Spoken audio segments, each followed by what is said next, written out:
තව ලස්සන දැකපු කාරණා තමයි අනුර කුමාර දිසානායකගේ රත්තරන් කතාව. කොන්ද කෙලින් තියාගෙන වැඩ කරන්න පුළුවන් කියන්නේ අපි හිතනවා එතන තමයි නියම පෞරුෂත්වයේ තියෙන්නේ. ආයුබෝවන් ආදරණීය හිතවතුනේ හිතවතියනේ කොහොමද කට්ටියට? අද 2025 මැයි මාසයේ 3 වෙනිදා මධ්‍යම රාත්‍රියේ 12න් පස්සේ මැතිවරණ ප්‍රචාරණ කටයුතු සිදු කරන්න බෑ. එතකොට එළඹෙන 6 වෙනිදා පළාත් පාලන ආයතන ඡන්ද විමසීම පැවැත්වීමට සියලු වැඩ කටයුතු සූදානම් කරලා තියෙන්නේ. ඒක ඔයාලා දන්නවා. ඔයාලට ඡන්ද පත්‍රිකා ගෙවල් වලට ලැබිලා ඇති. අනිත් කට්ටිය රාජ්‍ය සේවකයෝ යම් කිසි පිරිසක් තැපැල් ඡන්ද මේ වෙද්දිත් ප්‍රකාශ කරලා ඇති. ඇත්තටම මේ වෙලාවේ අපි දන්නවා පහුගිය කාලය පුරාවටම ඔයාගෙත් මගෙත් බලාපොරොත්තු වුණේ Tamanගේ පෞද්ගලික දේවල් ඉටු කර ගැනීම නෙවෙයි මේ රටේ සියලු ජනතාව වෙනුවෙන් මේ රට වෙනුවෙන් ඇත්තටම දූෂණ විරෝධී මිනිස්සු වෙනුවෙන් සහ මේ රටේ ඉදිරිය වෙනුවෙන් වැඩ කටයුතු කරන සාධාරණ හිතන සාධාරණ මිනිස්සු පිරිසක් ඉන්න පාලකයන් නොව රට වෙනුවෙන් වැඩ කරන නායකයන් පත් කර ගැනීමට ඔබත් මමත් කැප වුණ විදිය අපි දන්නවා. ඉතින් ඒකේ ප්‍රතිඵලයක් හැටියට තමයි ජාතික ජනබලවේගය ඉතාමත් විශිෂ්ට අන්දමින් අවස්ථා දෙකේදීම ජයග්‍රහණය කරේ. ඒ කියන්නේ ජනාධිපතිවරණයේදී වගේම පාර්ලිමේන්තු මැතිවරණයේදී. අපි දන්නවා දැන් පහුගිය දැන් මිනිස්සුන්ට තියෙන ලොකුම ප්‍රශ්නේ තමයි මීට අවුරුදු ගානකට කලින් දේශපාලන සංස්කෘතිය අමතක වීගෙන යනවා.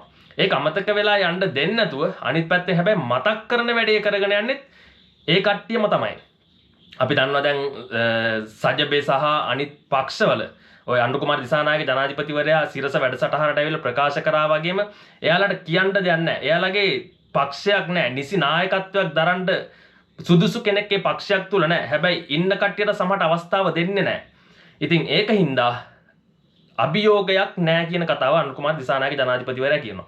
ඉතින් මම අහන්න ඇත්තට මේ වෙලාවේ දැන් ඔයාගෙන් මම අහන්න කැමති පෞද්ගලිකවම අපි හිතමුකෝ කියන්නේ සියලු දෙනා වෙනුවෙන්ම බලාපොරොත්තුෙන් සියලු දෙනා වෙනුවෙන්ම උත්තර දෙන්න ඕනේ ආණ්ඩුව. එතකොට ඡන්දේ දුන්නද නොදුන්නද ඒ කට්ටිය අදාළ නැහැ. මේ රටේ ඉන්න කෝටි 2.20කගේ අනාගතේ මේ රටේ ආණ්ඩුවේ අතර තමයි ආණ්ඩුවේ අතේ තමයි තියෙන්නේ.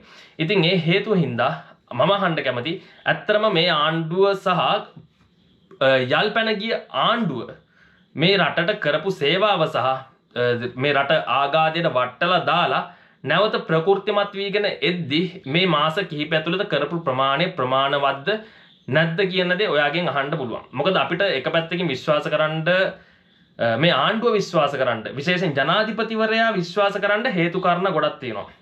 දැන් ඔය අපි එකක් දැකපු කාරණයක් තමයි මේ කවුද සිරසදී සුරංග ගහනවා ජනාධිපතිවරයාගෙන් අහනවා මේ මෙහෙමයි මේ මිනිස්සු කියනවා මේ ආණ්ඩුව කට ඇරියොත් පචම තමයි කියන්නේ පච ආණ්ඩුවක් කියලා. එතකොට දැන් වෙන කාලවල අපි දන්නවා මැතිවරණයක් තියෙද්දි මිනිස්සුන්ට හැම වෙලේම මිනිස්සුන්ට සුරංගනා ලෝකයක් මවලා දීලා ඊට පස්සේ මිනිස්සුන්ට දෙන්න පුළුවන්නේ මොනවද උතුරු සරුවක් හරි පැදුරක් හරි මොකක් හරි කෑම එකක් හරි මොනවා හරි දීලි වෙලා තමන්ගේ පක්ෂයට අවශ්‍ය කරන ඡන්දය කඩා ගන්න තමයි බැලුවේ. හැබැයි ඒ දේශපාලන යල්පැනපු දේශපාලන ක්‍රමේ සහ මුලින්ම නැතිලා තියෙනවා. මිනිස්සුන්ට ඒක අමතක වෙලා තියෙනවා.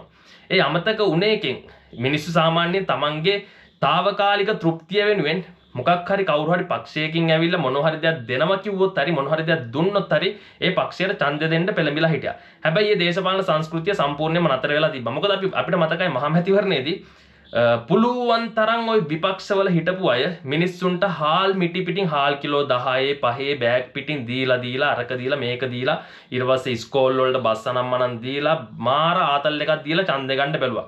හැබැයි ඒ වෙද්දිත් ජාතික ජන බලවේගය මිනිස්සුන්ට කියලා කිසිම වතුර පොදක දෙයක් දුන්නේ නැහැ. ඒකට ප්‍රසිද්ධිය කිව්වා. අපි එන්නේ මේ මිනිස්සුන්ට එක එක දේවල් දීලා මේ සුරුට්ටු අනම්මනම් කැරට්ටල දීලා කැරට්ටල කවුවලා ඡන්ද කඩා ගන්න නෙවෙයි. අපි එන්නේ මේක දීර්ඝකාලීනව අභියෝගයක්. ඒකට රටේ මේ මිනිස්සු ඔක්කොම එකතු වෙලා. එතනදී ඉල්ලපු දේ තමයි තනියෙන් කරන්න පුළුවන් දෙයක් නෙවෙයි මේ ආණ්ඩු බලය ගත්තට රටේ මිනිස්සු ඔක්කොම එකතු වෙලා කැපවීමෙන් මේ වැඩි මේ ගේම ගහලා මේ රට ගොඩ ගමු කියන කාරණාව අනුර කුමාර දිසානායක සහ ඒ පක්ෂේ හිටපු අය නිතර වෙලේ මතක් කරා. හැබැයි මිනිස්සුන්ට දැන් අමතක වෙලා තියෙනවා මිනිස්සු හැටියට අපි සහයෝගය දෙන්න ඕනේ කියන කාරණාව තියෙනවා. හැබැයි අපි බලන ඉන්න හැම වෙලේම ආණ්ඩුව අපිට මොනවද දෙන්නේ කියන බලාපොරොත්තු. ඒක ඉතින් මිනිස්සුන්ගේ සාධාරණ බලාපොරොත්තුවක්. අපි පාලකයෝ බලෙන්පත් කරගන්නේ නැහැ.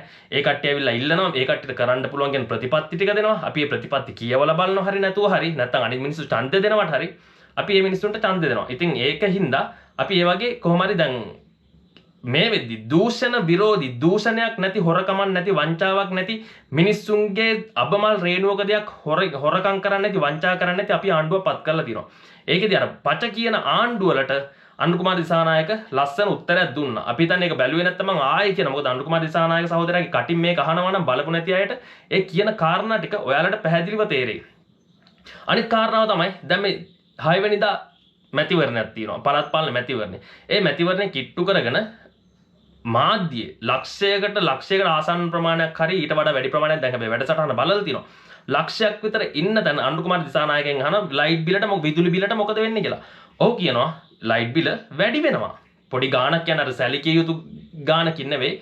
කොහොම හරි ওই දෙසැම්බර් වල තියෙද්දි රනිල් වික්‍රමසිංහගේ ආණ්ඩුව තියෙද්දි තිබ්බ ලයිට් බිලට වඩා මේක 120කින් 30කින් ප්‍රමාණයක් අඩු වුණා. හැබැයි ජූනි වලදී ඒක වැඩි වෙනවා. ඒකට හේතු ඒකට න්‍යායාත්මක හේතු ඒකට මේ සම්පූර්ණ කියන්නේ මේ විදුලි බල මණ්ඩලයෙන් ඒ සම්බන්ධව කරන ලද ගණනය කිරීම එක්කම් මිනිස්සුන්ට ඒකට සාධාරණ උත්තරයක් දෙන්න අනුර කුමාර දිසානායක ඒ වෙලාවේ පැකිලෙන්නේ නැහැ. හැබැයි ඔහුට ඒ වෙලාවේ කියන්න තිබ්බා ඡන්දය අත ළඟ තියාගෙන බොහෝ වෙලාවට විදුලි බිල අපි අඩු කරනවාද නැද්ද කියලා තාම තීරණයක් නැහැ. අපි බලමු ඉස්සරහට මොකද වෙන්නේ කියලා. ඔහුට එහෙම කියන්නත් තිබ්බා. හැබැයි ඔහුට කියන්නේ ඡන්දය කඩා ගන්න ඕනේ නම් ඡන්දය නැති වෙයි කියන බය තිබ්බනම් ඔහු ඇත්තටම කියන්න තිබ්බේ ලයිට් බිල වැඩි කරනවා කියලා නෙවෙයි. හැබැයි ඔහු කිව්වා ලයිට් බිල වැඩි වෙනවා. යම් කිසි ගාණකින් වැඩි වෙනවා. ඒක තමයි මේ හැටි. එතකොට දැන් සාමාන්‍යයෙන් දැන් වෙන පක්ෂයක උදවිය ඇවිල්ලි විරලා ඡන්දයක් අත ළඟ තියාගෙන ඔය වගේ දෙයක් ඇහුවනම් මොන වගේ දේවල් කියද? මිනිස්සුන්ට පුළුවන් තරම් සුරංගනා ලෝක මවල දීලා බොරු කියලා බොරු බලාපොරොත්තු දීලා අන්තිමටම කරන්නේ ඒ කට්ටිය වෙනුවෙන් තමන්ගේ වැඩ පිහද ගන්නවා පිටවල් කහ ගන්නවා. මිනිස්සු ගැන හොයලා බලන්නේ නැහැ කතා කරන්නේ නැහැ. තමන්ගේ වැඩ ටික කරගෙන ආයෙ ඡන්දයක් ලඟ වෙද්දි තමයි අර මේ සුපුරුදු විදිහට මොන හරි එකක් ගෙනත් දීලා ඡන්ද කඩා ගන්න බලන්නේ. දැන් මේ දේශපාලන සංස්කෘතිය මම සම්පූර්ණ වෙනස් වෙලා තිනවා. තව ලස්සන දැකපු කාරණා තමයි අනුර කුමාර දිසානායකගේ රත්තරන් කතාව. රත්තරන් කතාව කියන්නේ ඒ කතාව ඇහුවට පස්සේ ඇත්තටම මට හිතුණා මේ මිනිස්සයා කියන්නේ අපි දන්නේ ඔය ජාතික ජන බලවේග යම්කිසි පිරිසක් ඇති සැලකිය යුතු පිරිසක් ඇති මේ සමහර විට ඒ කට්ටිය ඔය හිතුවාට වාමාංශිකයි ඊට පස්සේ සමාජවාදී කියලා ඒ කට්ටිය නෑ. ඒ කට්ටිය ලිබරල් වාදීවත් නෑ. ඒ කට්ටිය ධනවාදී කියන්නේ සමහරට ඒ ප්‍රතිපත්තිත් එක්කන් ඉන්න මිනිස්සු ඉන්නවා. හැබැයි ඒ කට්ටිය දේශපාලන අවශ්‍යතාවයන් වෙනුවෙන් අනුර කුමාර දිසානායකලත් එක්ක එකතු වෙලා දේශපාලනය කරනවා. හැබැයි මේ මාලිමාව සහ එහෙම නැත්නම් ජනතා විමුක්ති පෙරමුණේ ප්‍රධාන නායකයෝ ටික හින්දා අර මිනිසුන්ට කරගන්න බැරි දේවලුත් ඇති. හැබැයි ඒ තියෙන විනයක් පක්ෂය ඇතුලේ විනයක් තියෙනවා. ඒ සියලු විනයට මේ කට්ටිය එකඟයි යටත් වෙලා තියෙන්නේ. ඉතින් මොන හරි විනය විරෝධී ක්‍රියාවක් කරනවා නම් මේ කට්ටිය පක්ෂයෙන් නිරපාහරින කාරණාව අපි හොඳ හැටියටම දන්නවා. ඉතින් ඒක නිසා අපිට විශ්වාසයක් තියෙනවා මේ ආණ්ඩුවේ ඉන්න නායකයෝ ගැන ප්‍රධාන සැලකිය යුතු නායකයෝ පිරිසක් ගැන. එතනදී කියන කාරණාව තමයි යුද්ධ ඉවර වෙලා අවුරුදු 16ක් වෙලත් ඒ කාලේ LTT ත්‍රස්තවාදීන්ගේ බැංකුවල තිබ්බයි කියන රත්තරම් බඩු අපේ ශ්‍රී ලංකාවේ හමුදාව භාරයට අරගෙන වසර 16ක් වෙනකමුත් ඒ දේවල් ගැන පහුගිය කිසිම රජයකින් කතා කරේ නැහැ. කොහොම හරි අලුතෙන් පත්වෙච්ච බුද්ධි නිලධාරියා හින්දා ඒ ගැන තොරතුරු එළියට ඇවිල්ලා රත්තරම් බඩු සියල්ල ගැන නිසි ක්‍රමවේදයකට පරීක්ෂණ කරනවා. ඒතර පරීක්ෂණ කරලා ඇත්ත රත්තරම් බඩුද හොර බඩුද නැත්නම් තිබ්බ ප්‍රමාණයද තව කොච්චර තියෙනවද මෙච්චර දැල්ල ගත්තේ මේ තව හොරකම් කරපියව තියෙනවද ඒ ගැන පරීක්ෂණ මම හිතන්නේ පුළුල්ව යනවා. එතකොට ඒ අතරේ අනුර කුමාර දිසානායක ජනාධිපතිවරයා කියන්නේ මේ මිනිස්සු මෙච්චර කාලයක් ඇයි මේ මිනිස්සු අනිත් මිනිස්සුන්ට අයිති දේවල් ඒ කට්ටියගේ සංස්කෘතියක් රත්තරන් මාලයක් බෙල්ලේ දාගෙන ඉන්නක වලල්ලක් දාගෙන ඉන්න කරාඹු දාගෙන ඉන්නක ඒතර ඒ කට්ටියගේ සංස්කෘතියත් එක්ක ගැට ගැහිච්ච මේ රත්තරන් බඩු ටික ඇයි ඒ කාලෙක ඔය මිනිස්සුන්ට බෙදලා දෙන්න තිබ්බා. දැන් හරි හැබැයි අපි උත්සාහයක් දරනවා ඒ කට්ටියට ඔප්පු කරන්න පුළුවන් නම් යම්කිසි විදිහකට මේ රත්තරන් බඩු මට අයිති දේවල් කියලා ඒවා මිනිස්සුන්ට බෙදා දෙන්න ඕනේ කියන කාරණාව අනුර කුමාර දිසානායක ජනාධිපතිවරයා කතා කරනවා. එහෙම නැතිනම් ඒ සියලු රත්තරන් බඩු වල වටිනාකම එක්කෝ ඒ දේවල් වලට අදාළ ඒ උතුරු ප්‍රදේශයේ ඒ LTT පාලන ප්‍රදේශයේ මිනිස්සුන්ට සහ එක්කෝ ඉගෙන ගන්න ළමයින්ට ඒ ළමයි වෙනුවෙන් පොදුවේ යම්කිසි වැඩක් කිරීමට මේ අනුර කුමාර දිසානායක ජනාධිපතිවරයා ලොකු බලාපොරොත්තුවකින් ඉන්නවා. අපිට ඉතින් තේරෙනවා. දැන් මෙව ඇත්තරම මේ ඡන්දේ අත ළඟ තියාගෙන කරන දේවල් නෙවෙයි. හැබැයි ඡන්ද අතලඟ තියාගෙන කරන දේවල් වුණා නම් ඔව රනිල් වික්‍රමසිංහ හිටපු ජනාධිපතිවරයාට හරි මහින්ද රාජපක්ෂලාට හරි කාට හරි ওই දේවල් ඇත්තටම ඡන්ද තුරුම් පැටියට පාවිච්චි කරන්න තිබ්බා. මෙව්වා සම්පූර්ණයෙන්ම ඒ මිනිස්සු එක්ක අමතක කරලා දාලා අවුරුදු ගාණක් ගියාට පස්සේ මොනවා කරාද අපි දන්නේ නැහැ. කොච්චර තරම් ප්‍රමාණයක් තිබ්බද දන්නේ නැහැ. ඉතින් දැන් ඒ ගැන එක එක කාරණා අනුර කුමාර දිසානායක ජනාධිපතිවරයා සහ මේ ආණ්ඩුව බලයට ආවට පස්සේ තමයි අපි නොදන්න දේවල් සහ යම්කිසි අර රහස්‍ය දේවල් ආණ්ඩු බලය ගත්තට පස්සේ මේ කියන්නේ පාලකයන්ට මේ ආණ්ඩුවේ උදවියට ඒ ගැන හරියට දැක ගන්න පුළුවන් වෙන්නේ. නැත්තම් පහුගිය ආණ්ඩුව වලින් ඒව සමහරට මේ කිසිම විපක්ෂයේ උදවියවත් දන්නේ නැහැ. සමහරට මේ ජාතික ජන බලවේගයේ හිටපු අනුර කුමාර දිසානායක සහෝදරයාලා පවා ඒ කට්ටිය මුල් කාලේ දන්නේ නැහැ. හැබැයි ඒ කට්ටිය බලයට ආවට පස්සේ එක දේවල් තියෙන්නේ. ඉතින් ඒ කට්ටිය අපි එක පැත්තකින් දන්න කාරණේ තමයි කියන තරම් ලේසි නෑ. මේක අවුරුදු 76ක් තිස්සේ විනාශ කරපු රට මාස 6කින් අවුරුද්දකින් ගොඩ ගන්න පුළුවන් නම් මේ ලෝකේ තියෙන තවත් රටවල් ලොකුවටම ගොඩ ගිහිල්ලා. ඉතින් ඒක කරන්න බෑ කියලා ඉතින් ප්‍රායෝගිකව දන්නේ ඒ ගැන සම්පූර්ණ සාමාන්‍යයෙන් අවබෝධයක් තියෙන මිනිස්සු. ඒ කියන්නේ දැන් සමහරට අපිට දැන් මේ ආණ්ඩුව ඕනේ 2048 වෙනකම් බලාගෙන ඉන්න පුළුවන් කියපු මිනිස්සු දැන් මේ ජනාධිපති පත් වෙලා මාස 6යි දැන් මාස 6යි 7යි 8ක් විතර යද්දි තමන් අර ලොකු බලාපොරොත්තුව රනිල් වික්‍රමසිංහ ජනාධිපතිවරයා කිව්වන 2048 වෙනකන් ඉන්න කියලා ජනාධිපතිවරයා විසින් මිනිස්සුන්ට දෙන්න පුළුවන් යම්කිසි දෙයක් තිබ්බනම් ඒ දේවල් මිනිස්සුන්ට දෙන්න පුළුවන් උපරිම මට්ටමින් සමහරට දෙනවා. හැබැයි ඒකට දීර්ඝකාලීනව සැලසුමක් එක්ක තමයි මේ වැඩ ටික කරන්නේ. ඉතින් ඒක නිසා අනුර කුමාර දිසානායක හරි වේවා මේ ආණ්ඩුව උදවිය පච කියපු අය ඇති. පචවි කියපු අය නේ අපිත් ඇත්තටම ලොකු විවේචනයක් තියෙන ওই පච කියපු අය ගැන. හැබැයි ඒ පච මොන හරි පචයක් කිව්වනම් හැබැයි අර කලින් ආණ්ඩුව වලින් දුන්න පොරොන්දු සහ මිනිස්සු රවට්ටපු මිනිස්සුන්ගේ දේවල් වංචා කරපු මිනිස්සුන්ගේ දේවල් හොරා කාපු ඊට පස්සේ මිනිස්සුන්ගේ ජීවිත වලින් පලිගත්ත ඒ ජරා සංස්කෘතිය මේ ආණ්ඩුවට නැති එක ගැන එක පැත්තකින් මම සතුටු වෙනවා විශේෂයෙන් ඔයාලත් සතුටු වෙන්න ඒක හේතුවක් වෙයි. තව කාරණයක් තියෙනවා අත්තට මේක අපි කතා කරන්න ඕනේ. මම හිතන්නේ ඒක අපි ආණ්ඩුවට ඉතාම වැදගත් කාරණයක්. මොකද මිනිස්සු දන්නවා මේ ඔය දේශබන්දු තෙන්නකෝන් ගැන සමහර අය නැත්තරම කතා කරනවටත් කැමති නැහැ. ඒ වුණාට ආණ්ඩුවට තියෙන වගකීමක් තමයි ඒක දාන්නේ ප්‍රියන්ත ජයකොඩි. අපි දන්නවා මේ පොලිසියේ හිටපු මම හිතන්නේ උසස් නිලධාරියෙක් ප්‍රියන්ත ජයකොඩි. එතුමා තමයි මේ කාරණාව දාන්නේ. මම ඔහු දාලා තියෙන විදිහට මම ඔයාලට කියන්නම්. හිටපු පොලිස්පතිගේ ආරක්ෂාව තහවුරු කරනු වැඩ තහනමකට ලක්ව සිටින හිටපු පොලිස්පති දේශබන්දු තෙන්නකෝන් මහතා ඝාතනය කිරීමට කංජිපාන් ඉම්රාම් නැමැති මද්ද්‍රව්‍ය ජාවාරම්කරු උත්සාහ දරන බවට ලැබුණු බොද්දි තොරතුරක් දේශබන්දු තෙන්නකෝන් මහතා වෙත අතුරුගිරිය පොලිස් ස්ථානාධිපතිවරයා මගින් දැනුම් දුන් බව මාධ්‍ය විසින් පසුගියදා වාර්තා කරන ලදී. හරිද? කුමන තත්ත්වයක් යටතේ වුවද දේශබන්දු තෙන්නකෝන් මෙරට 35 වන පොලිස්පතිවරයාය.